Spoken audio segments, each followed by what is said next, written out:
Boa noite, pessoal. Que bom rever vocês, né? Mais uma segunda-feira, o friozinho voltou, mas os nossos corações estão aquecidos, né? Só da gente se ver, saber que a gente continua por aqui, né? Vibrando positivamente uns pelos outros.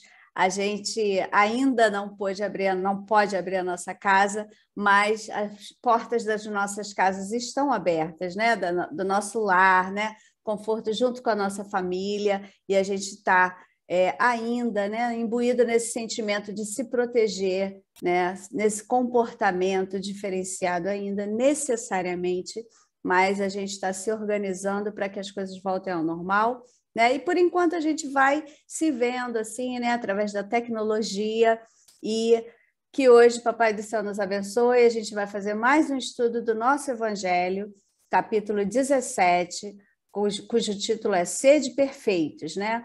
Hoje nós tivemos um imprevisto e nosso amigo Marcelo Berlim vai dar conta do recado, trazendo para a gente aí os primeiros itens, né? Caracteres da perfeição e o homem de bem. Então, que nós estejamos juntos, vibrando positivamente, contribuindo, né? Nós vamos ouvir a canção inicial e em seguida a amiga Valna fará a nossa prece.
obrigada, Jesus, por permitir mais uma vez esse nosso encontro com os nossos amigos e contigo, Senhor. Ilumina as nossas mentes para que possamos entender o estudo de hoje. Te pedimos que os bons espíritos envolvam o nosso irmão Marcelo para que ele possa transmitir a tua mensagem. Muito obrigada por tudo. Fica conosco mais uma vez. Que assim seja. Graças a Deus. Graças a Deus. Muito obrigada, Valna, pela sua contribuição. E vamos, então, juntos, né? Fazer esse estudo da noite, que o Papai do Céu nos abençoe, como eu já pedi, mais uma vez, e auxilie aí nosso irmão Marcelo. Com você, amigo. Obrigado. Boa noite a todos. Vou compartilhar aqui a tela. Compartilhe aí para mim, por favor.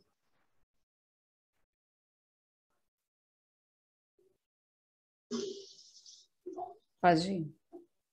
Está liberado.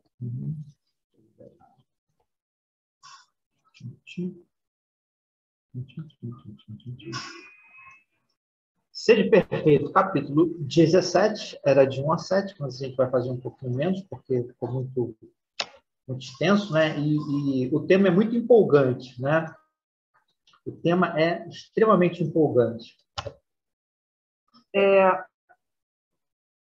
Existe uma coisa que a gente pergunta, né? Diante da perfeição. Sede Perfeitos é uma página de Emmanuel que a gente já vai fazer assim uma introdução com a visão de Emmanuel, com a perspectiva, porque hoje, sempre foi assim, mas a gente agora está aprendendo a observar as perspectivas, por que perspectivas as pessoas veem o mundo, pessoas falam sobre determinados assuntos, tem uma perspectiva. E Emmanuel, muito peculiarmente, fez essa página, compilou essa página dizendo assim: sede perfeito como nosso Pai Celestial. Esta foi a advertência do Senhor ao nosso coração de aprendiz. Todavia, à maneira do verme, contemplando a estrela longínqua, sabemos quão imensa é a distância que nos separa da meta. Impedimentos, compromissos, inibições fluem de nosso ontem, asfixiando-nos a cada momento de hoje, o anseio da movimentação para a luz. Impedimentos, compromissos, inibições fluem do ontem, asfixiando a cada momento de hoje o anseio de andarmos para frente. Entretanto, se ainda nos situamos tão longe do justo aprimoramento que nos integrará na magnificência divina, é imperioso começar a grande romagem, oferecendo os avanços às melhores forças. Ninguém exige sejas de imediato o paradigma do amor que o Mestre nos legou, mas pode ser, desde agora, o cultor da compreensão e da gentileza dentro da tua própria casa. Ninguém te pede a renúncia integral aos bens que te enriquecem nos dias terrestres. No entanto, podes doar, de improviso, a migalha que te sobe ao conforto doméstico em auxílio ao companheiro necessitado. Ninguém espera desempenhes, ainda hoje, o papel de herói na praça pública, mas pode calar, sem detença, a palavra escura ou amargosa, capaz de emergir do teu coração para os teus lábios. Ninguém aguarda sejas o remédio para todas as doenças. Entretanto, ainda hoje, pode ser a enfermagem diligente, balsamizando úlcera dos enfermos relegado ao abandono. Ninguém te solicita prodígios e manifestações prematuras de fé, mas pode ser, sem delonga, o reconforto que ampare a quantos atravessam as sarças do caminho. Lembra, a semente que te regala o corpo, e aprendamos a começar. A planta que era ontem simples promessa, hoje é garantia de pão que te supre a mesa. As maiores e as mais famosas viagens iniciaram-se passo a passo. Esforcemo-nos por fazer o melhor ao nosso alcance, desde agora, e a perfeição ser-nos-á um dia preciosa fonte de bênção, descortinando-nos o porvir. nosso amigo médium aí, né, o Chico, no livro Nascer e Renascer. Então, veja, o que ele nos pede, a página, né, de Sede Perfeito, ela diz para que a gente possa, pelo menos, começar com aquilo que é possível no hoje.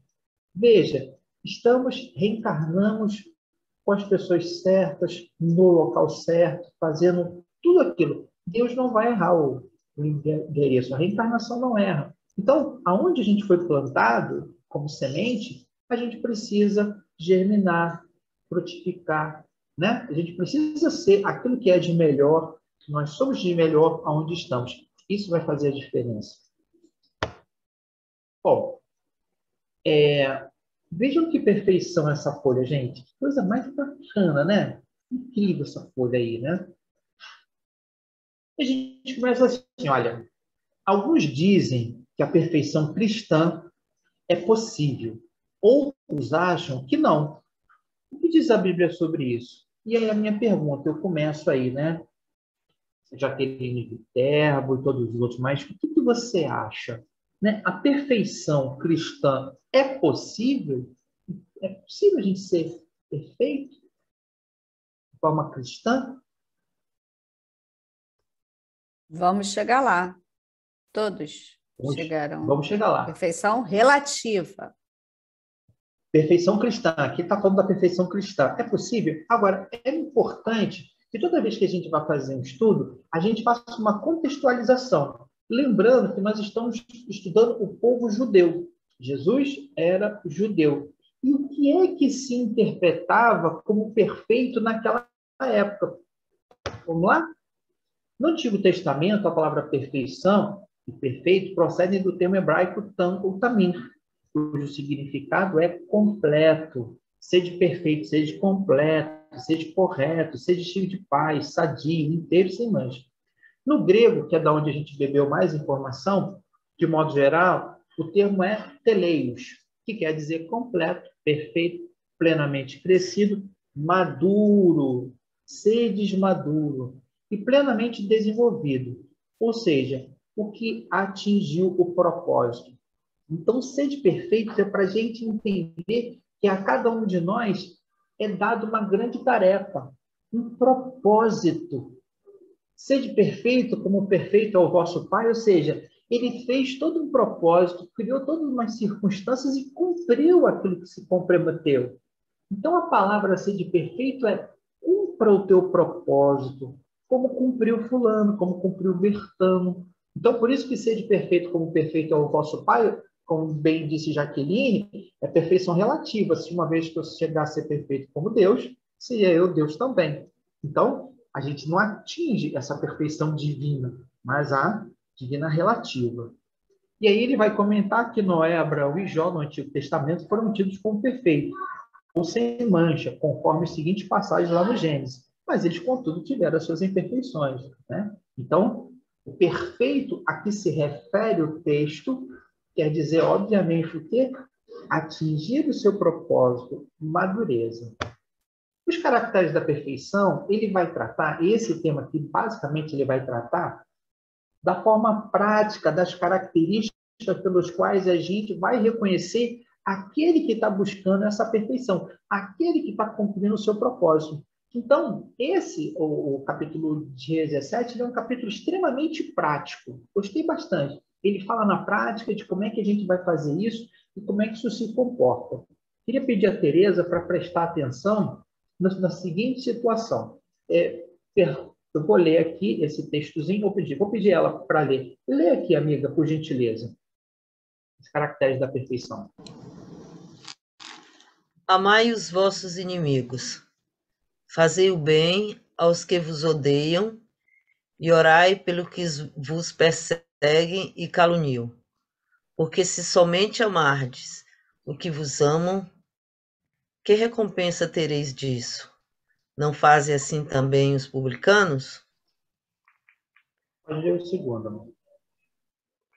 Se unicamente saudardes os vossos irmãos, que fazei com isso mais do que os outros? Não fazem os mesmos os pagãos?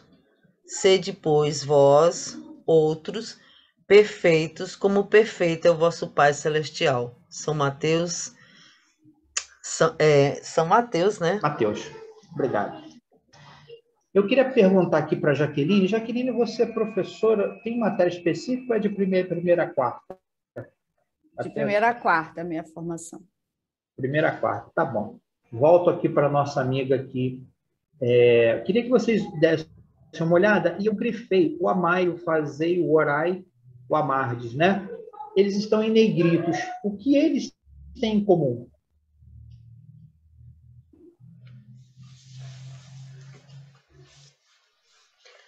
É um imperativo?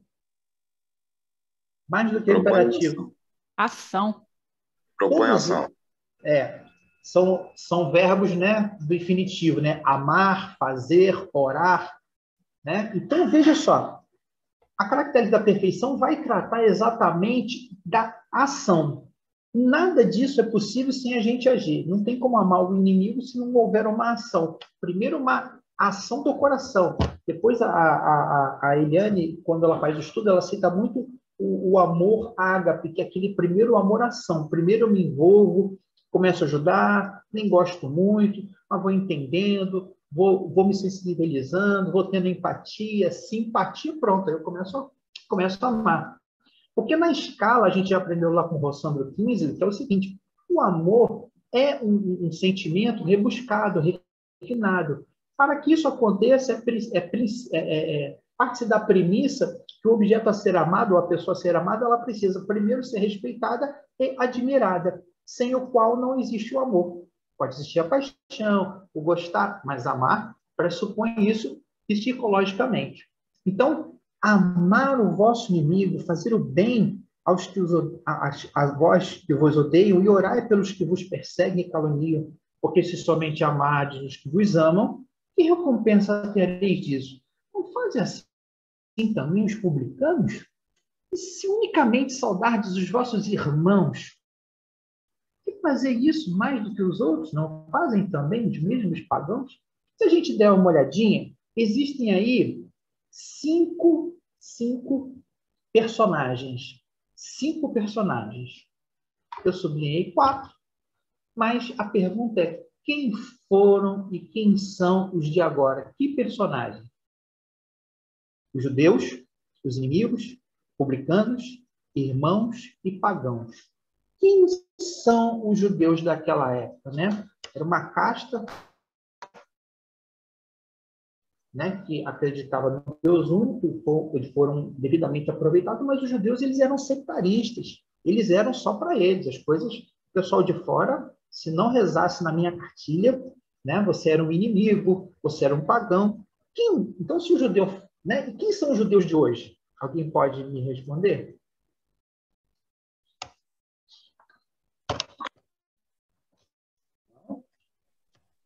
Teriam vários, né, no âmbito político, no âmbito do dia a dia, né? Não precisa nem chegar muito longe. Pois é, João, valeu, obrigado. Mas está sentado, né, João? Eu vou dizer quem são os judeus de hoje, tá bom? Lá no Evangelho segundo o Espiritismo, no capítulo 6, no item 5, Instruções dos Espíritos, o advento do Espírito de verdade, diz assim, o item 5, venho, então quem está dizendo é Jesus, venho como outrora, dentre os filhos desgarrados de Israel, trazer a verdade e dissipar as trevas. O Espiritismo, como outrora, a minha palavra, deve relembrar os incrédulos que acima deles reina a imutável verdade. O Deus bom, o Deus grande, que faz germinar a planta e levantar as ondas. Então vejam, nós somos os judeus de ontem, nós os espíritas, para a qual ele vem relembrar novamente as palavras. Então, o judeu de ontem somos nós que estamos na política, somos nós que estamos na doutrina espírita e todos aqueles que estão vindo mais uma vez. Então, primeiro ator aí é que somos nós, da qual ele está falando.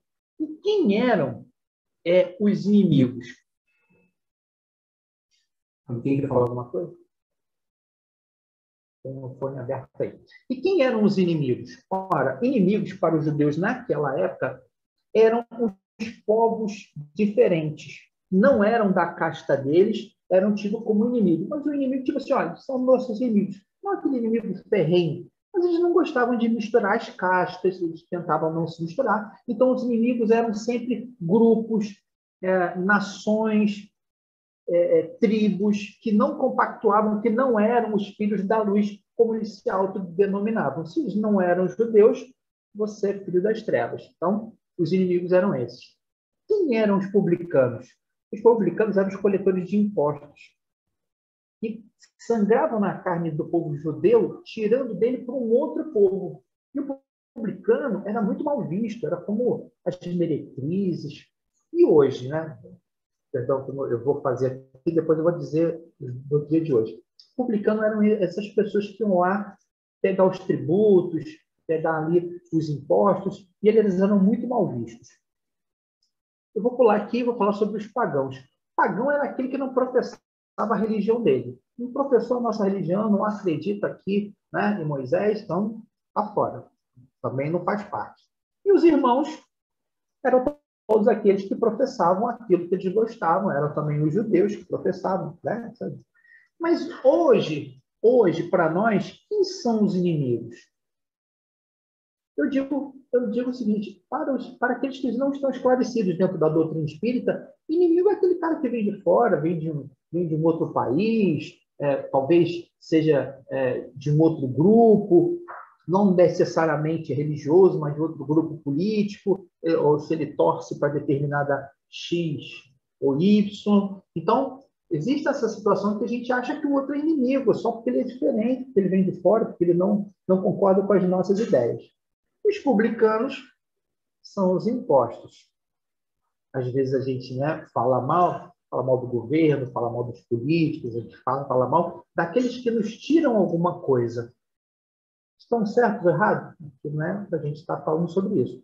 Mas os publicanos eram os cobradores de impostos, que faziam isso, né, retirando ali dos irmãos que eram judeus.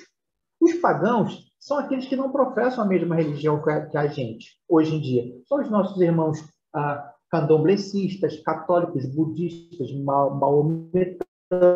Então, falou que não é da nossa religião, para aqueles que ainda são sectaristas. Eu já tive essa coisa lá no passado, mais novinho, menos inteligência, né, emocional. Se não era espírita, eu dizia, rapaz, você é um cara tão inteligente, não sei como é que você não é espírita. Como se a gente... E aí eu tenho um caso para contar, eu já contei outras vezes, mas fica aqui, né? E aconteceu, eu vou dizer o nome, Decimar, para ficar bem registrado, ficar gravado ali, né? Certa feita a gente estava estudando nos Elos do Espírito Santo e eu, né, no arroubo lá dos meus, sei lá, 20 anos, falei, poxa, Decimar, rapaz, o espiritismo é um negócio tão bacana, tão certo, é bom para tanta gente. Eu não sei como é que as pessoas não são espíritas. Todo mundo não devia ser espírita. E aí o Decimar, né, com aquela sutileza que a gente sabe dele, né, é um gentleman, disse assim, olha, nós, os espíritas, deveríamos querer não que os outros fossem espíritas, mas que fossem bons católicos, bons umbandistas, bons evangélicos, porque se todo mundo for bom naquilo que professa, está tudo certo, né? Não tem como ser igual para todo mundo. É uma fase. E aí eu fiquei um pouquinho chateado, porque eu queria que ele concordasse comigo. Acabei eu concordando com ele, porque a voz da razão estava com ele. Então, nós, os espíritas, que nos equivocamos muitas vezes no passado, já passamos por diversas religiões, hoje estamos tendo o quê? Talvez a última chance, né? Que a gente vai reencarnar, mas há uma chance a mais de um conhecimento maior de ferramentas, de equipamentos que a gente pode usar, principalmente o equipamento da informação, então a gente pode recuperar o tempo perdido que nós perdemos. Então, os judeus, né, somos nós de ontem, agora de hoje, os inimigos são aqueles que são os diferentes, publicanos são aqueles cobradores de impostos de ontem e de hoje, irmão é quem são os espíritas, nossos irmãos, e os pagãos são aqueles que professam outra religião. Ok? Tem continuidade. Tem alguém para falar? Eu vi aqui no bate-papo, mas eu não vi o que é. Não.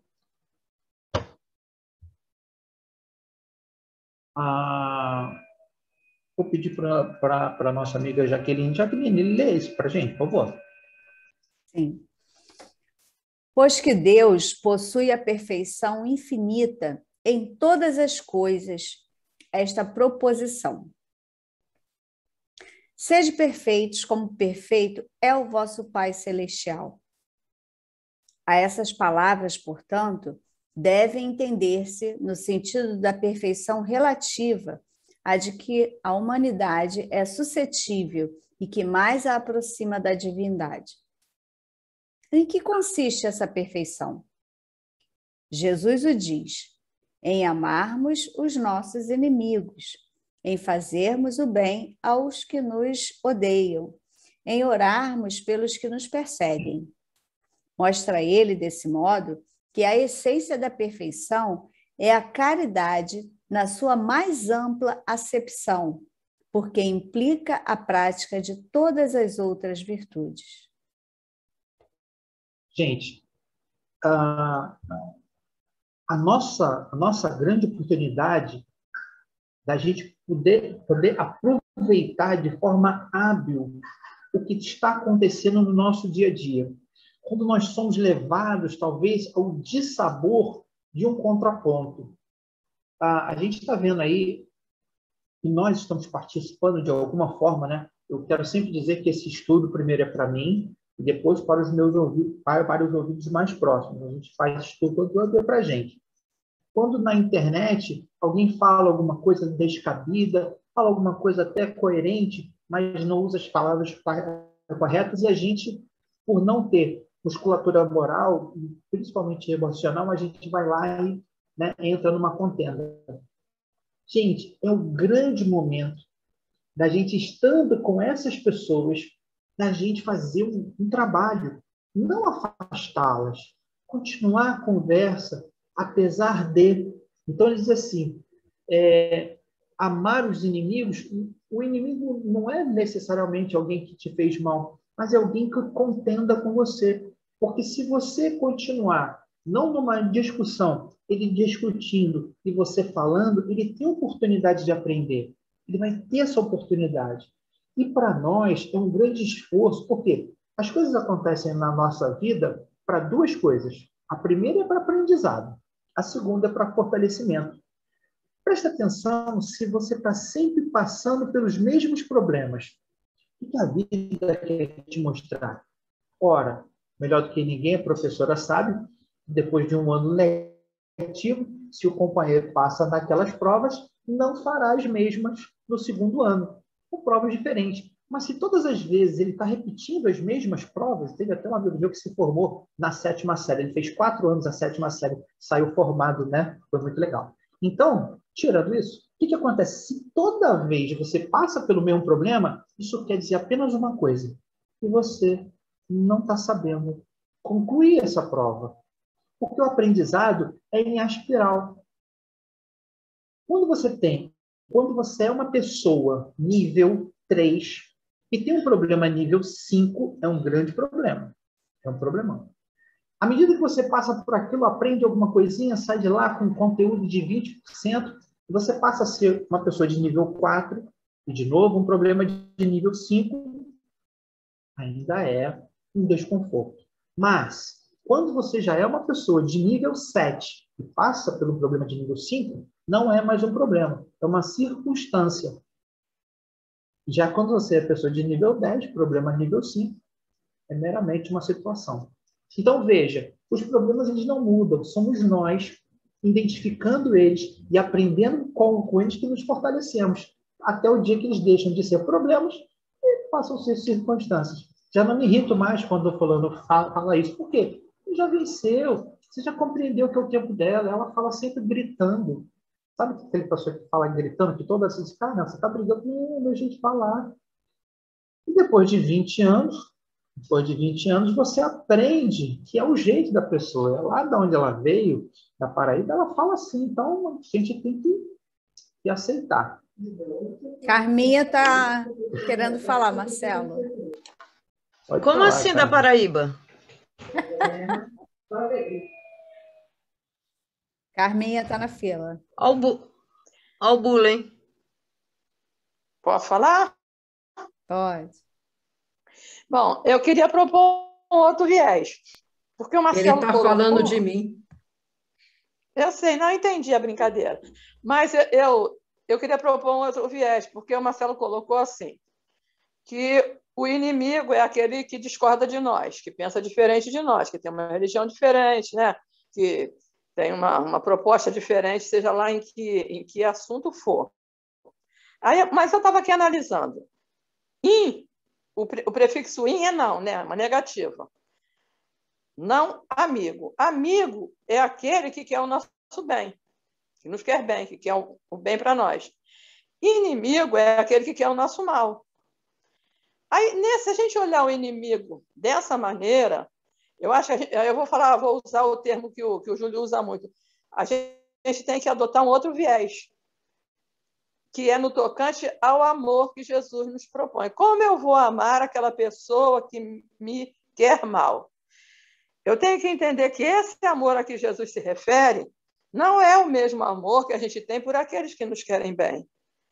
É uma maneira, tem muito mais a ver com o nosso comportamento do que com o nosso sentimento. É muito difícil, por exemplo, amar um talibã. Esses muçulmanos completamente desarrazoados, que não se importam em matar crianças, mulheres, seja lá quem for, em nome de uma religião que eles acreditam. Eles acreditam que estão agindo certo, mas é difícil amar com esse amor, né, que a gente sente pelos amigos. Mas se a gente observar esse amor como uma forma de se comportar em relação a eles, aí vai facilitar as coisas. Porque a gente pode não querer o mal deles, compreender que eles fazem isso porque acreditam naquilo que estão fazendo, acham que aquilo ali estão agradando Deus como eles o concebem.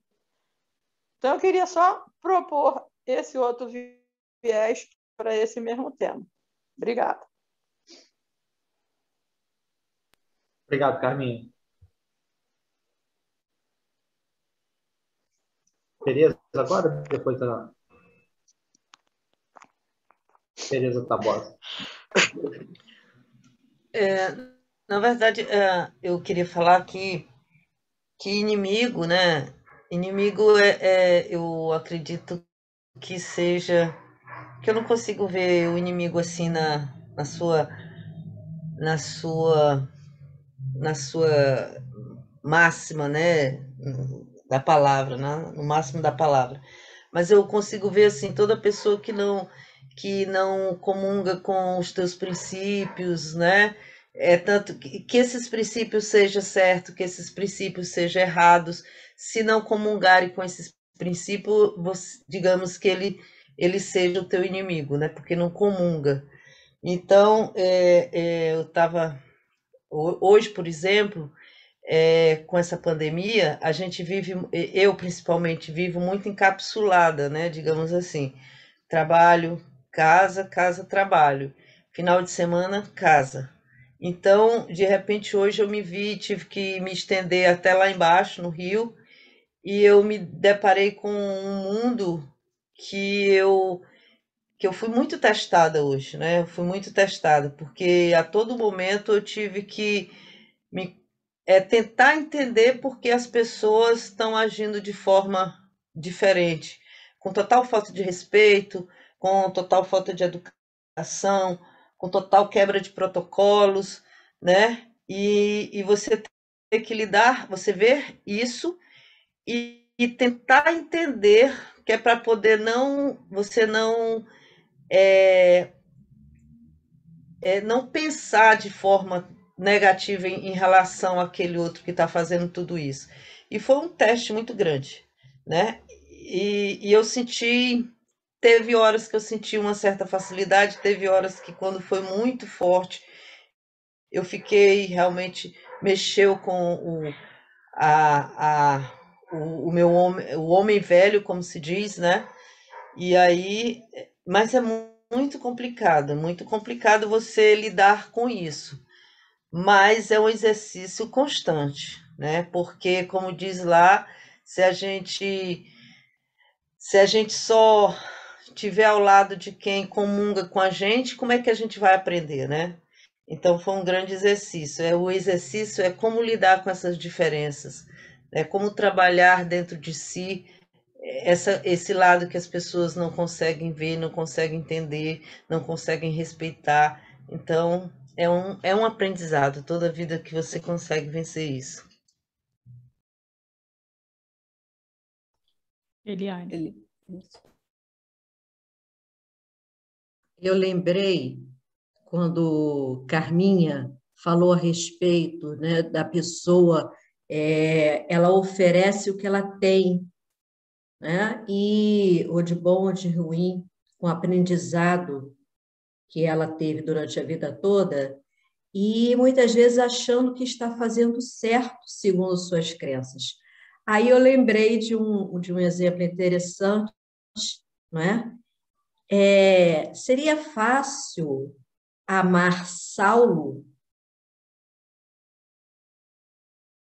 e Paulo. Dois extremos, né? Não é? Saulo, só Jesus na causa. E estamos falando da mesma pessoa. Literalmente, só Jesus. Verdade. Enquanto a Carminha estava falando ali, né, é difícil amar o nosso inimigo, aquele que nos quer mal.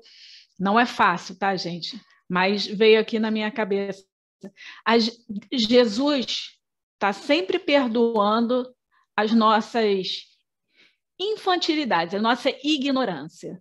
Então, a gente ter esse olhar para o inimigo, de que ele ainda é uma criança ignorante, porque ignora o saber, a gente tem um olhar de amor para o outro. É que ele ainda falta caminhar, ele ainda falta aprender. Então, a gente consegue amar não no sentido como a gente ama nosso amigo, mas o amar com aquela sensação de que ele ainda não caminhou, ele ainda não aprendeu. Obrigado. Vou deixar já a Tereza falar. Eu quero só dizer que quando a gente está usando aí a expressão inimigo, é uma expressão que foi usada lá no Evangelho, e ela definia, não que o cara era, né, eram povos que eram diferentes, não necessariamente haveria uma guerra com esse povo, mas eles são inimigos, eles são de fora, eles não compactuam com as nossas coisas, não conhecem, então, só para dizer. E que, obviamente, o inimigo que hoje a gente já está entendendo é o nosso irmão, que está a caminho e que tem as suas dificuldades, como nós também. E como é que ele é mais inimigo nosso ou menos inimigo nosso? Ele é mais inimigo nosso quando a gente encontra ressonância com alguns problemas que nós temos. E ele nos tira do prumo, porque, na verdade, é alguma coisa que nós temos, a gente vê nele, isso reverbera na gente. Quanto que ele é menos inimigo nosso? Quando eu começo a sair dessa sintonia, me compreendendo que também tem esse problema e compreendendo que o outro também tem esse problema. E para isso a gente tem usado, né, a psicologia tem trazido para a gente a racionalização. A gente precisa ressignificar coisas, acontecimentos e ressignificar pessoas, né? A Tereza, ela traz aí uma história de vida, de ressignificação com o pai, de vivências, né? E foi muito bom, ela conseguiu ressignificar e mudou a trajetória dela, trouxe esse momento, talvez, de muita dor, para o momento agora de, olha, beleza, estou com algumas cicatrizes, mas agora dói menos, está mais devagar. Então, ressignificar o tempo todo. Não foi fácil para mim, de manhã, ter que montar aqui essa aula. E eu precisei, primeiro que eu vivo o luto. Isso aí eu quero dizer para vocês, eu vivo o luto. Eu fico chateado, eu fico isso tudo, porque senão eu começo a me tolir demais. Não, fica chateado. Eu tenho um prazo para ficar chateado. Eu me dou um prazo para ficar chateado. tem aquele antes que diz, olha, faz uma prece, pá, né? Porque te mandou outras coisas. E depois não, depois, olha, segue em frente. Se veio para você, era para você. Aproveita. O que você vai fazer agora? O que você vai fazer? Não, vou fazer. Não, não, cara, não tá aí. Se veio para você, é porque é possível. Agora vai depender de você. O que você está decidido a fazer? Você vai reagir ou você vai agir? E a ressignificação é isso, é a gente para sair da maioridade, né, que tá, a doutrina espírita passando para a maturidade. Eu já estou na maioridade espírita, mas agora estou tentando ser madura na doutrina espírita. E depois, né, é o próximo, é os bons espíritos, né, que é o, depois do ser perfeitos, esqueci agora qual é aqui o homem de bem, depois é o ser de perfeitos.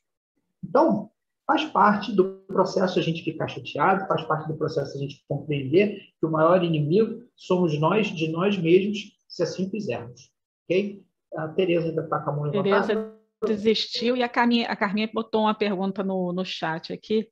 Inimigos não seriam aqueles que nos perseguem e caluniam no dizer de Jesus? Não, não nesse caso aqui. Não nesse caso aqui. Né? Nesse caso aqui, eles, quando esse texto foi elaborado, o inimigo tinha um outro contexto. Pode ser, de repente, no outro. Aqui não é. Não era isso aí, não. Pode ser também, porque uma palavra só pode ser usada para várias coisas. Tá bom? Eliane levantou a mão. Até nós chegarmos ao entendimento de que o nosso inimigo, que nós chamamos de inimigo, ele, na realidade, é um instrumento do nosso progresso, porque sem ele não trabalharíamos tantas virtudes, né? Porque se tudo fosse flores, né, só com aquelas pessoas com quem temos bom convívio, como trabalhar a paciência, a tolerância e etc. Então, na realidade, são elementos para o nosso progresso. Como aparar nossas arestas, né, Eliane? Ok. Tereza ainda confirma aí? Está com a mão levantadinha? Vai. Fala. Na verdade, a Carminha, não sei quem foi que falou agora, não estou lembrada, amar um inimigo, né? Aí eu diria, amar é um negócio assim muito complicado, né? Porque amar é uma coisa tão gostosa que você só consegue amar mesmo os amigos, né? Aqueles, não vou dizer nem os parentes, né? Porque às vezes tem parente que se odeiam, né? Mas aquelas pessoas realmente que a gente nutre muito, muito amor, muito carinho. Então, mas eu diria que, na verdade, seria só em você não desejar o mal, né?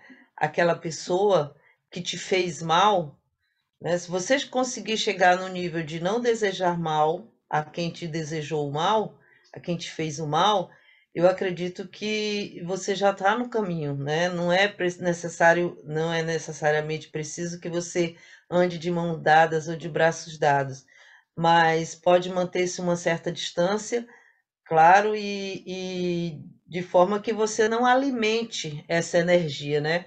Porque alimentar essa energia onde está o perigo, né? Às vezes o momento de cada um é diferente, né? A pessoa que praticou alguma coisa contra você, para quem fez, às vezes nem fez nada demais, não acha nem que praticou mal nenhum. No entanto, quem recebeu, né, é que foi o prejudicado, se sentiu prejudicado e criou a energia do ódio, né? E aí a coisa ficou muito mais só de um lado do que dos dois lados para se alimentar, né? Então, isso é muito relativo. Às vezes, um ato que você pratica, às vezes eu costumo dizer assim, eu digo isso, né?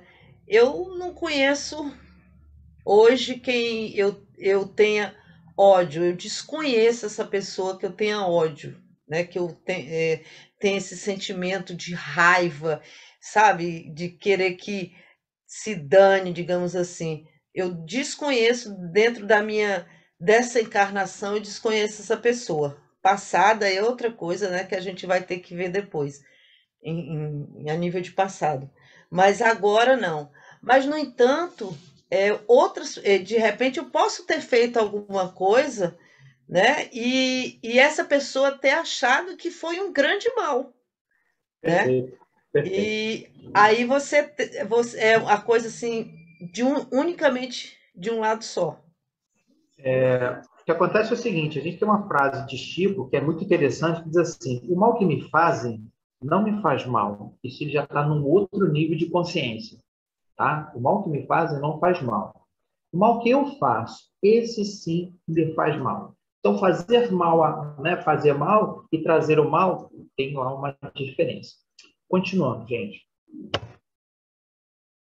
Os caracteres da perfeição. Com efeito, se observam os resultados de todos os vícios, olha que interessante. Com efeito, se observam os resultados de todos os vícios e mesmo dos simples defeitos, reconhecer-se-á nenhum haver que não altere mais ou menos o sentimento da caridade, porque todos têm seu princípio no egoísmo e no orgulho, que lhes são a sua negação. Ou seja, o egoísmo e o orgulho é a negação da caridade. São, né, opostos. E isso porque tudo que se sobrecita o sentimento da personalidade da persona destrói, ou pelo menos enfraquece os elementos da verdadeira caridade, que são benevolência, indulgência, abnegação e o devotamento. Aí, o que acontece? Na pergunta 895 do livro Dos Espíritos, diz assim, Eliane, lê para a gente, por favor, somente a pergunta. À parte os efeitos e os vícios sobre os quais ninguém se enganaria, qual é o indício mais característico da imperfeição? Veja, a gente está trabalhando os caracteres, né, do ser perfeito. O contraponto é a imperfeição. A resposta é o interesse pessoal. O apego às coisas materiais é um indício notório de inferioridade por quanto mais o homem se apega aos bens deste mundo, menos compreende o seu destino. Pelo desinteresse, ao contrário, ele prova que vê o futuro de um ponto de vista mais elevado. Gente, aqui ele está falando de perspectiva. À medida que a gente se espiritualiza, e eu não estou dizendo aqui que a gente não deva dar valor ao carro novo, a uma boa... Não é nada disso. É simplesmente a gente ter a devida medida, que são bens transitórios e que eu posso usufruir deles, mas eu não posso me apegar ao ponto do carro me ter e não eu ter o bem. Então, é só isso só. E isso, às vezes, é muito tênue esse negócio, né? A gente, às vezes, quer muito um bem e se apega demais a coisas, às pessoas, né? Então, ele diz aqui que o interesse pessoal é exatamente a maior característica da imperfeição, porque a gente, então, se prende demasiadamente às coisas que são materiais. E a gente precisa começar a observar isso, porque a gente fica muito focado em dinheiro, tem outras coisas materiais que a gente vem querendo demais, informação demais, né? Eu gosto muito da ortodoxia com menos ortopraxia, né? Lá do Severino Celestino de Oliveira. De ter muito conhecimento sem a prática. E esse momento aqui, né, dos caracteres do homem de bem aqui, do ser perfeito, é falando da praticidade, pura e prática. Agora, gente, toda casa, todo prédio é construído sobre alicerce. Antes de sermos perfeitos, sejamos pelo menos bons. É o que fala Emmanuel lá na página. Sejamos bons nos limites da nossa força. Bons filhos, bons irmãos, bons cônjuges, bons vizinhos, bons cidadãos, bons profissionais, bons amigos. Se a gente conseguir, no limite das nossas forças, ser o melhor que se pode em cada situação dessa, a começar por casa, o nosso trabalho, o nosso clube, o nosso time, exercitando pelo menos o respeito, Começando com o Emmanuel disse, não dá, você não consegue conversar com outro, se cala. Não dá continuidade àquelas coisas que não vão te fazer bem, porque você prejudica primeiro a si, depois ao outro. Altera a sua voz, começa a vociferar, isso não é bom. Então, a gente precisa, então, que antes de ser perfeito,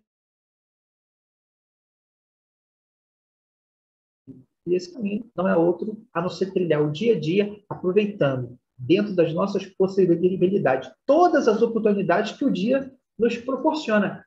E se formos mais sagazes, se formos, como diz aqui, mais habilidosos, criando oportunidades do bem. Porque às vezes a gente vê uma situação e a gente não vai lá ajudar. Então, se você viu, se você pode, vai lá, oferece uma ajuda. Isso vai pavimentando o nosso caminho. E aí o coração começa a ficar mais leve, a gente começa a sentir pelo outro empatia, e aí simpatia, e quem sabe a gente muda o sentimento, né? A gente vai mudando o sentimento. Aqui são alguns exemplos de pessoas que conseguiram ser perfeitos.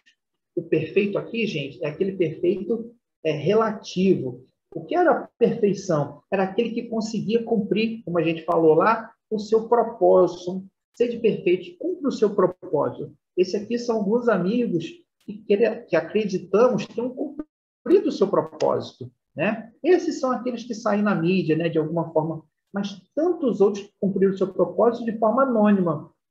E aí a pergunta que fica é se a gente está cumprindo o nosso propósito como cônjuge, se a gente está cumprindo o nosso propósito como vizinho, né? A gente às vezes se tranca em casa, não quer falar com o vizinho é chato, joga lixo na minha. Rapaz, é uma oportunidade de varrer a calçada dele, de dar bom dia para ele, né?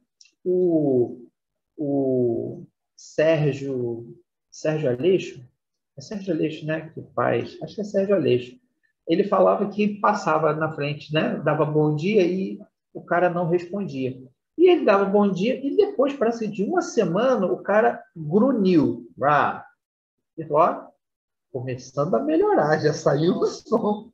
Foi? Sérgio Lopes.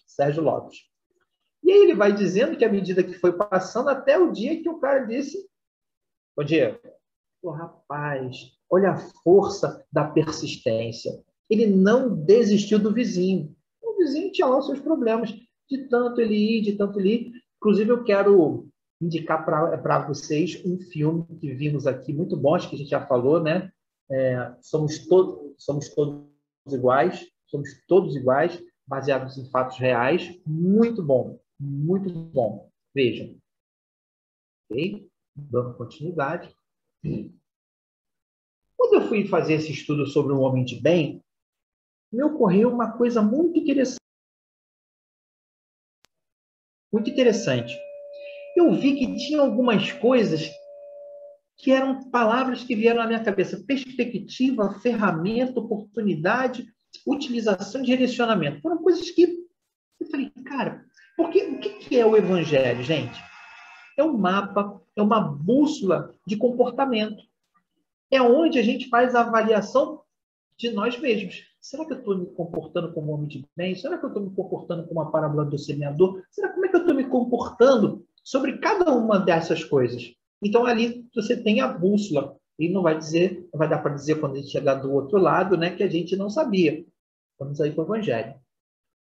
Olha, eu vou pedir para cada um ler, e eu queria ver se vocês conseguem observar. Vocês não precisam concordar comigo, não. Eu fiz aqui algumas coisas que eu vi, né, lá, ferramenta, oportunidade, direcionamento, perspectiva. Então, são essas palavras aí. Então, vê se faz sentido para vocês o que vem aí escrito lá. Então, vou pedir para cada um ir lendo aí uma estrofe. Eu começo, depois Eliane, Patrícia, Tereza, e a gente vai os próximos aí.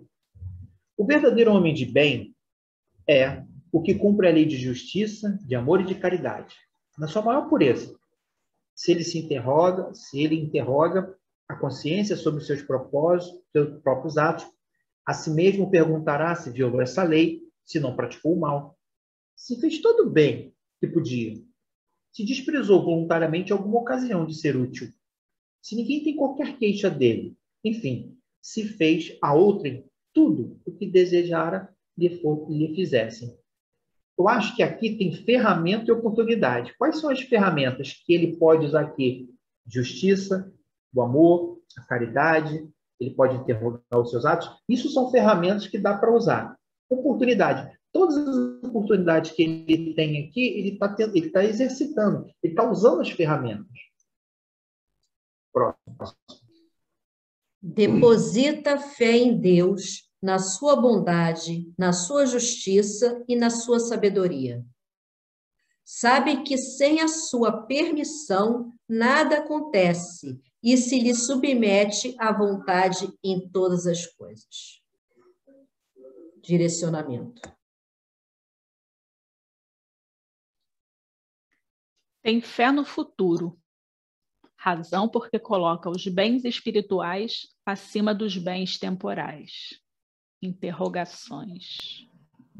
O que vocês acham? Poderia ser uma ferramenta, poderia ser uma oportunidade, uma perspectiva, uma forma de ver, essa fé no futuro. Alguém ousa? Não está certo nem errado. O que vocês acharam? Qual você botou? Volta uma tela para mim, por favor. Volta uma tela? Você botou lá. Ah, você já botou aí, né? Ferramenta, oportunidade. A perspectiva. É uma utilização, né? Está utilizando? Tá bom. Ok. Tereza Tabosa. Sabe que todas as vicissitudes da vida, todas as dores, todas as decepções são provas ou expiações e a aceita sem murmurar. Perspectiva. É um olhar diferente sobre a vida. Quem consegue olhar a vida dizendo o seguinte, olha, eu não sou um ser humano tendo uma experiência espiritual. Não é isso que está acontecendo. Eu sou um ser espiritual tendo uma vivência humana. Eu sou um espírito. Quem consegue ver por essa perspectiva, vê o que faz do mundo diferente. A perspectiva faz tudo ser diferente. É o teu olhar, o olhar mais espiritualizado. Valne e depois João. Possuído do sentimento de caridade e de amor ao próximo, faz o bem pelo bem, sem esperar paga alguma. Retribui o mal com o bem. Toma a defesa do fraco contra o forte. E sacrifica sempre seus interesses à justiça. Ferramenta e utilização. Veja como é que, se a gente, às vezes, tem ferramentas na mão que a gente não utiliza. Então, a gente, às vezes, fica irado, fica chateado, porque não usa as ferramentas que a doutrina espírita já nos proporcionou. Então, sem utilizar essas ferramentas, mal uso. Okay? Lê para a gente, Ana, por favor.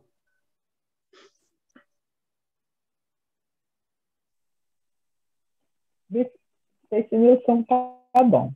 Mas encontra satisfação nos benefícios que espalha, nos serviços que presta, no fazer ditosos aos outros, nas lágrimas que enxuga, nas consolações que prodigaliza aos aflitos. Seu primeiro impulso é para pensar nos outros, antes de pensar em si. É para cuidar dos interesses dos outros antes de seu próprio interesse. O egoísta, ao contrário, calcula os proventos e as perdas decorrentes de toda a ação generosa. Oportunidade. Veja, gente, logo quando começou lá o texto, ele diz se a gente aproveitou todas as oportunidades que tinha. Então, pelo nosso dia, tem sempre alguém que a gente pode ajudar, seja com uma palavra, seja com algum recurso financeiro, às vezes apenas com uma orientação. Então, é impossível a gente não ajudar alguém.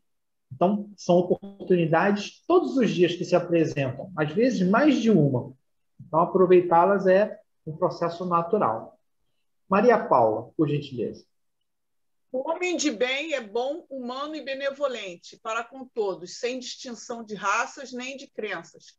porque em todos os homens vê irmãos seus. Perspectiva. Veja que a irmandade ela não está circunscrita aonde as pessoas nasceram. Não é mais. Eu não gosto mais somente dos brasileiros. Eu não gosto mais somente de quem é espírita.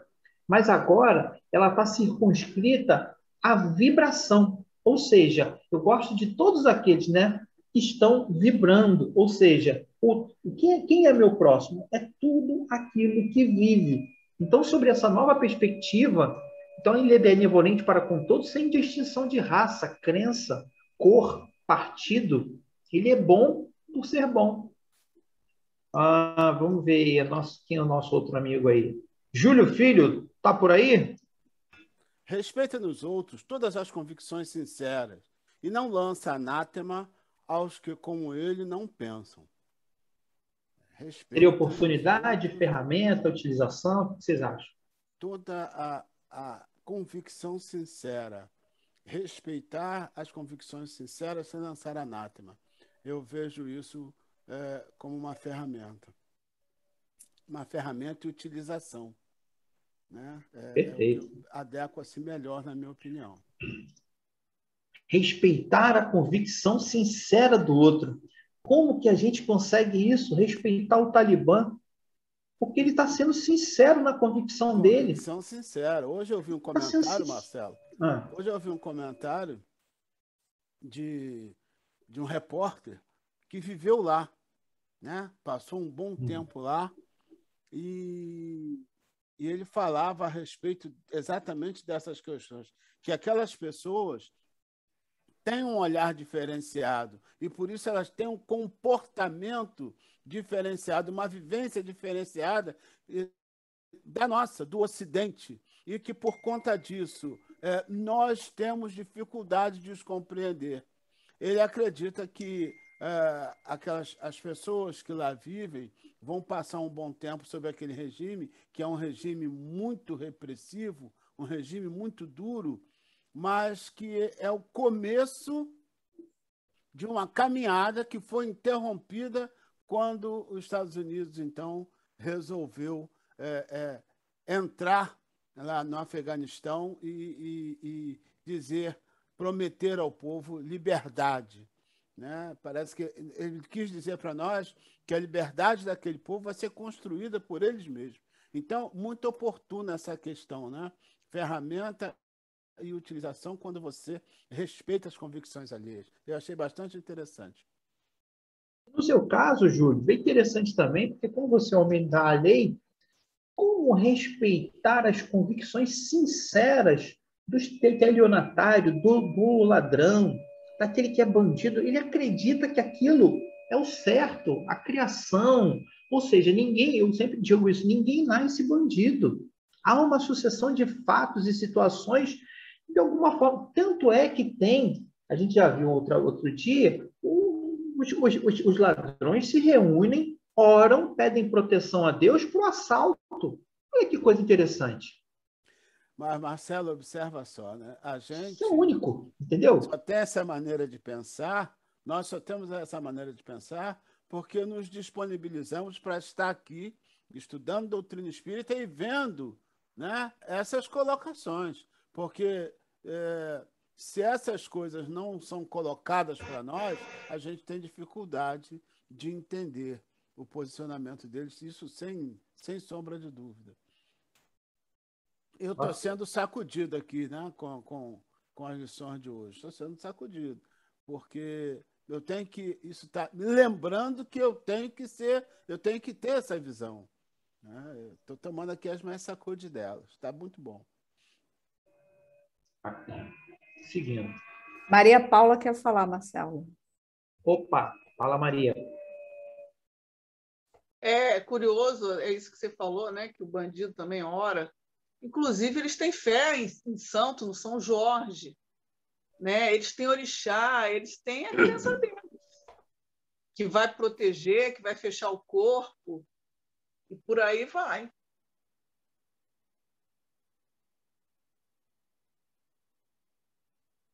Deu para ouvir?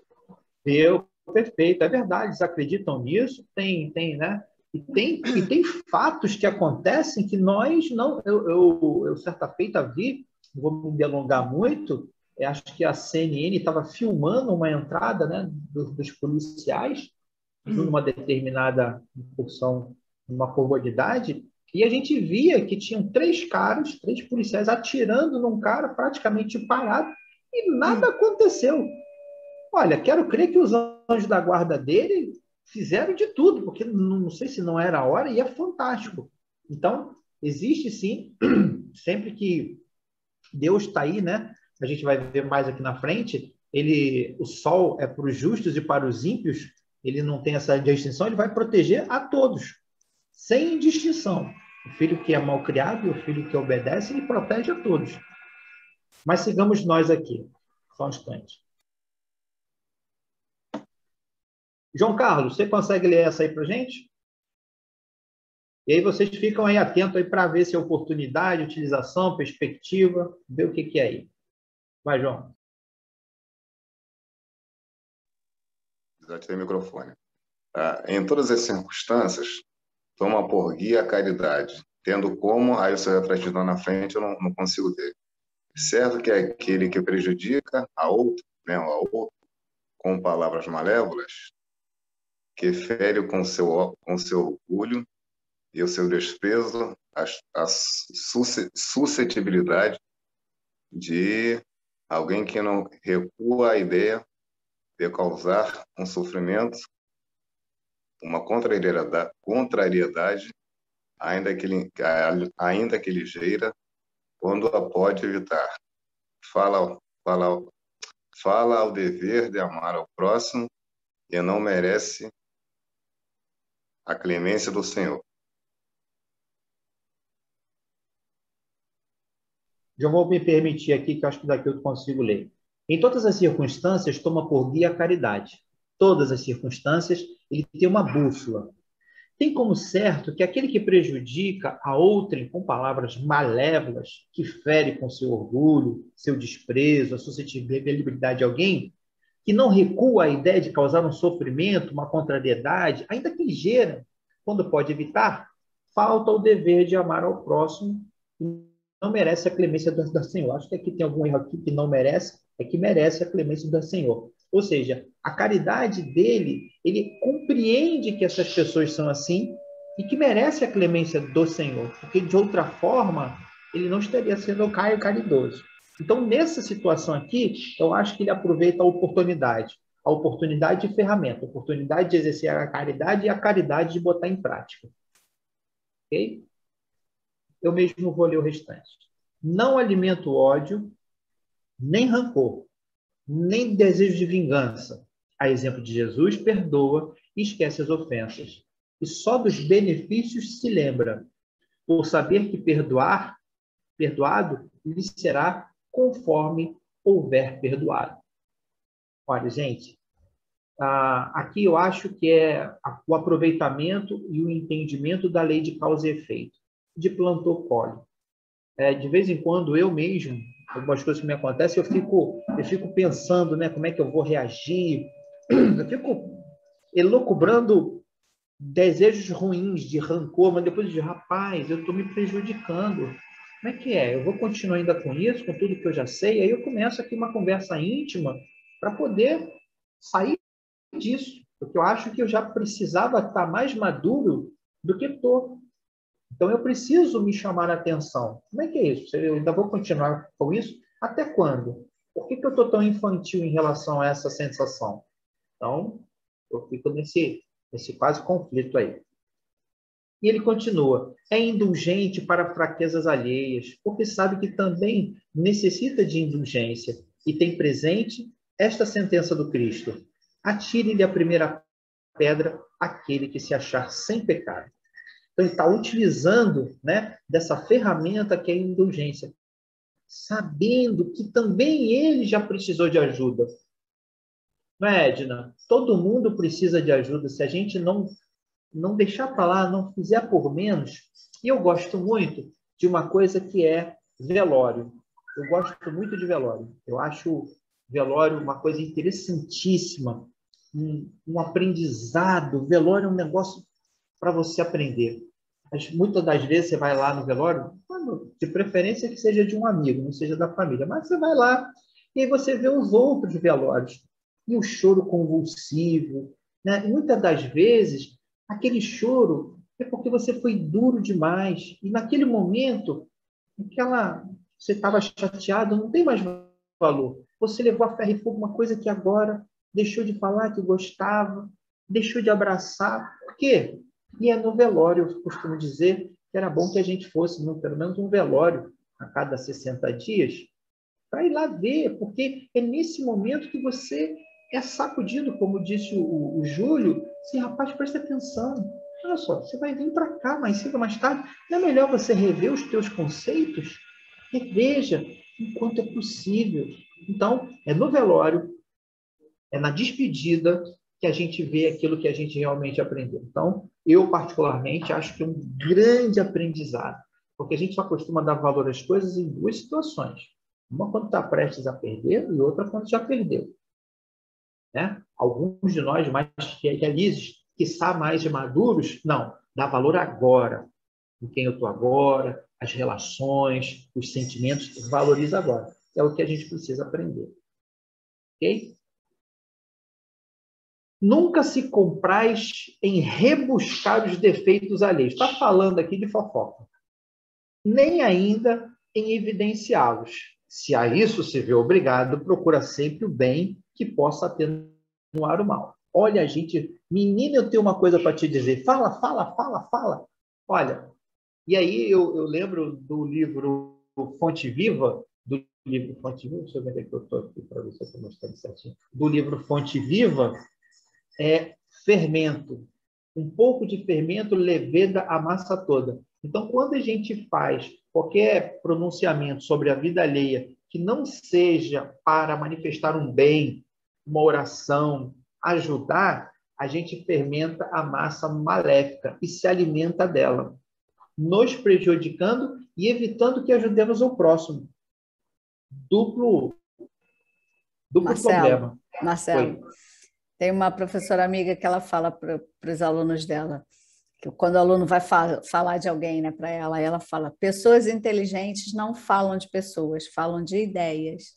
Aí, quando alguém chega para ela para falar, ela faz eles repetirem. Achei bastante interessante. Muito bom, muito bom. Terminando. Aqui eu não consigo ler. Alguém consegue ele tirar essa tarjetazinha aqui de cima? Como é que tira ela? Você pode movimentá-la, mas dá para ler. Então pode. Lê para mim. Estuda suas próprias imperfeições e trabalha incessantemente em combatê-las. Todos os esforços emprega para dizer no dia seguinte que alguma coisa traz em si de melhor do que na véspera. Oportunidade. Estudar-se, né? Olha, a gente tem estudado tanto, tem feito faculdade, pós-graduação, MBA, mas não fez jardim de infância sobre a gente mesmo. E aí a gente fica, olha, como é que você está? Não, estou gritando muito, estou falando muito baixo, estou sendo muito amigo. Que bom, a gente precisa fazer algum estudo sobre a gente. Ou então aproveitar aí alguém que não gosta, né? Que fala, você é assim, você é assado, são bons para poder apontar aí coisas que a gente precisa melhorar. Jaque, lê aí o próximo. Não procura dar valor ao seu espírito, nem aos seus talentos, às expensas de outrem. Aproveita, ao revés, todas as ocasiões para fazer ressaltar o que seja proveitoso aos outros. Perspectiva. Olha, eu estava trabalhando aqui em Macaé, e aí conversando com um cara, falei umas 3 besteiras. Tudo que eu falei, eu estava falando de pessoas. Falava de pessoa, não, rapaz, mas é assim mesmo. A tendência é melhorar. Aí eu falei uma outra batatada, rapaz, isso já foi circunstancial. Eu acho que foi porque 3 vezes eu falei de pessoas diferentes, eu não tive que falar, eu acho que eu tinha que ficar de boca fechada. E as 3 vezes, na terceira vez, eu percebi que o cara estava num outro nível. E que o que eu falasse de pessoas e de circunstâncias ruins, ele convergia para uma perspectiva boa, razoável, sensata. Estava muito muito elevado. Então, eu acho que quando a gente consegue encontrar em tudo que faz, em tudo que acontece, alguma coisa boa para que a gente tenha proveito e aprendizado com aquilo, isso já é um nível de maturidade. Não reclamar de coisas, de situações e de pessoas. Quando você para de reclamar, de forma, obviamente, que você, parei de reclamar, que agora está tudo ruim, não deu nenhum reclamo. Não, você parou de reclamar porque você entende que o que está acontecendo com você foi você que plantou, porque você não está no local errado, que tudo é de acordo com o que você vem fazendo, com as suas escolhas. Quando você para de reclamar, conscientemente de que agora você assume essa responsabilidade, que não é do governo, que não é do fulano, que não é do vizinho, é você. E sempre foi você. Esse nível de maturidade é excelente. Se a gente conseguir isso, a gente já está num degrau a mais. Não se envaidece da sua riqueza, nem das suas vantagens pessoais, porque sabe que tudo o que lhe foi dado pode ser tirado. Ou seja, ele conhece e entende a transitoriedade da vida, que ninguém tem, ninguém possui. A gente apenas usufrutuado, nem do corpo. As únicas coisas que são nossas é aquilo que a gente aprende. Inteligência, moralidade, de resto, a gente não leva nada. O que a gente é isso? Eu acho que quando a pessoa não se envaidece, é sobre as perspectivas, né? Eu também acho que é perspectiva. Usa, mas não abusa dos bens que lhe são concedidos. E aí, quando a gente fala de bem, pode ser inteligência, pode ser poder, pode ser conhecimento. A gente fica muito achando que é dinheiro. Não, não abusa dos bens, esse tipo de bem. Sabe que é um depósito de que terá que prestar contas e que o mais prejudicial emprego que lhe pode dar é a de aplicá-lo à satisfação das suas paixões. E aí a gente lembra do óbolo da viúva, a gente lembra da parábola dos talentos. O que temos feito com os talentos que a gente tem, que nós herdamos aí, para multiplicá-los? Se a ordem social colocou sob o seu mando outros homens, olha aí o pessoal que tem posição de chefe, as mães, por exemplo. Trata-os com bondade e benevolência, porque são seus iguais perante Deus. Usa da sua autoridade para levantar o moral, não para esmagar com seu orgulho. Evita tudo quanto lhe possa tornar mais penosa a posição subalterna em que se encontram. Então, a gente que é pai e mãe, às vezes a gente vai com a mão muito forte, muito firme, né? E aí a gente deixa a mágoa, sequela. Claro que todo mundo precisa chegar junto, mas cuidado, né? Saber como. O subordinado, de sua parte, compreende, agora quando a gente é subordinado, compreende os deveres da posição que ocupa e se empenha em cumpri-los conscienciosamente. Oportunidade da gente mostrar que é possível a gente se comportar, é agradecer a oportunidade que a gente está tendo do patrão. Se não está satisfeito nem com o patrão e nem com o trabalho, a gente pode aproveitar e procurar outras oportunidades, mas nunca reclamar.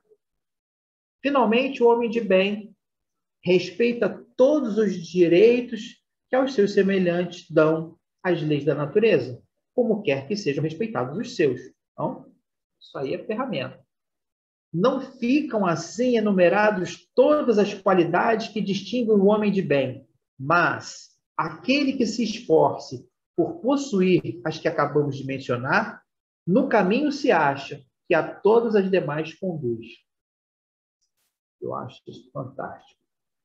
Aqui são algumas pessoas, né, que conquistaram, né, essa consciência, que fizeram seu trabalho bem feito, né? Francisco, Gandhi, Madre Teresa de Calcutá, esse aqui de baixo é Vicente de Paula, Bezerra. Tem mais uma coisa? Não. Gente, eu queria agradecer a oportunidade, esse foi um estudo muito bom, principalmente bom para mim. Espero que vocês tenham aproveitado e que fique aqui alguma coisa, né, para a gente trabalhar aí na nossa consciência, a fim de que melhoremos. Muito obrigado. Tem a música agora, viu, Patrícia? Isso. Obrigada, Marcelo, você aí por não deixar com que a gente ficasse sem, né? Esse estudo da noite, tomando para si esse compromisso. Nós te agradecemos por isso. Obrigado.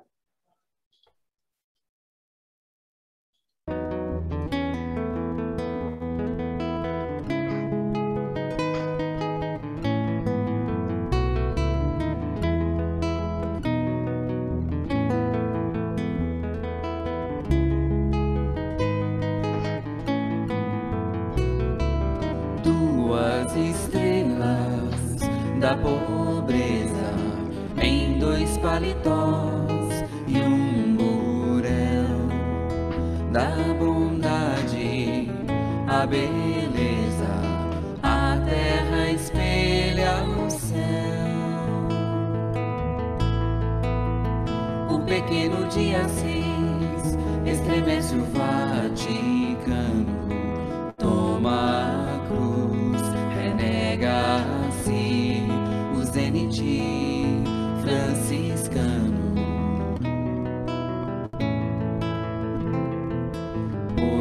8 séculos de história, cristianismo é caridade. Lápis, pedra preciosa, é o Chico da mediunidade. São 2 vasos escolhidos na estrada da humildade, são 2 servos a serviço da luz. São 2 pobres, são 2 ricos, tamanha claridade, vão trazer no corpo a história do amor. Pelo Cristo, São Francisco, são 2 Chicos. Pelo Cristo, São Francisco, são 2 Chicos.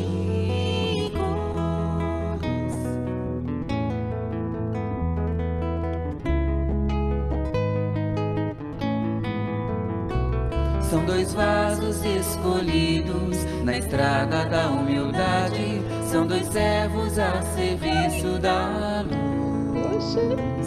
São 2 pobres, são 2 ricos, tamanha claridade, vão trazer no corpo a história do amor. Pelo Cristo, São Francisco, são 2 Chicos. Pelo Cristo, São Francisco, são 2 Chicos. Pelo Cristo, São Francisco, são 2 Chicos.